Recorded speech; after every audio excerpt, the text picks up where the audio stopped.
Juan Mari Aburto mantiene a Bilbao en la cresta de la ola. No lo digo yo, nos lo reconocen desde fuera.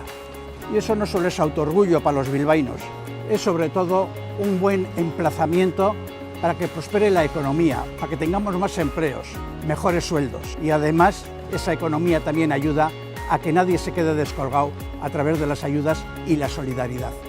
Juan Mari es todo eso. Querido amigo Juan Mari, de un Deustoarra para otro, sabes que puedes contar con mi total apoyo porque te lo mereces, porque eres muy buena persona. Tienes un gran corazón, eres inteligente y mejor alcalde. Así que yo te voy a votar y espero que muchas y muchos bilbaínos, bilbaínas también hagan lo que yo, ser un poquito espabilados y votar lo mejor para el bocho, lo mejor para Bilbao. ¡Aupa, alcate! Nos mueve Bilbao, bate eginik.